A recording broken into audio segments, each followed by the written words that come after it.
थकित को शांति का वचन भाई भक्त सिंह के द्वारा फरवरी 15। और उसने अपने चेलों की ओर हाथ बढ़ाकर कहा, देखो मेरी माता और मेरे भाई ये हैं। मत्ती रचित सुसमाचार 12 अध्याय का 49 पद।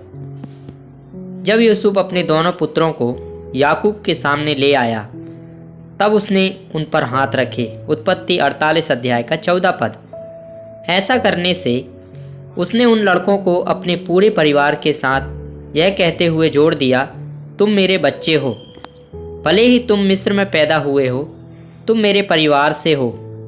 अब तुम्हारा उन आशीषों में बराबर का हिस्सा है जो परमेश्वर ने इब्राहिम और उसके वंश को दिए हैं। उन पर हाथ रखकर उसने उन्हें यह भी याद दिलाया, अब मेरे पोते मिस्र और उसके धन या वैभव से धोखा ना खाओ। परमेश्वर ने तुम्हें इब्राहिम की अन्य संतानों के साथ एक महान आत्मिक और अनंत मीरास दिया है। इस प्रकार हाथ रखने के द्वारा हम अपनी आत्मिक एकता और परमेश्वर के संतान जो प्रभु यीशु मसीह के बहुमूल्य लहू के द्वारा खरीदे गए, उनके साथ अपनी एकता दिखाते हैं।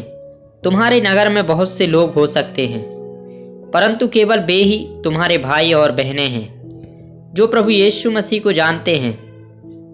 मत्ती रचित सुसमाचार 12 अध्याय का 50 पद में हमारे प्रभु ने कहा, क्योंकि जो कोई मेरे स्वर्गीय पिता की इच्छा पर चलेगा वही मेरा भाई और बहन और माता है। हाथ रखने में हम घोषणा करते हैं कि हम उन लोगों में से हैं जो प्रभु से प्रेम करते हैं। राष्ट्र या संस्कृति या शिक्षा के बावजूद हम एक ही परिवार के हैं। हम संसार और उसके आकर्षणों से और अधिक धोखा नहीं खा सकते।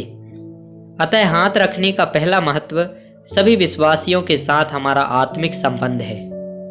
दूसरा, हाथ रखने के द्वारा हम प्रभु यीशु मसीह की बलिदानात्मक मृत्यु में उनके साथ अपनी पहचान की घोषणा करते हैं और वह अपना हाथ होम बलि पशु के सिर पर रखे और उसके लिए प्रायश्चित करना ग्रहण किया जाएगा। लेवी व्यवस्था 1 अध्याय का 4 पद।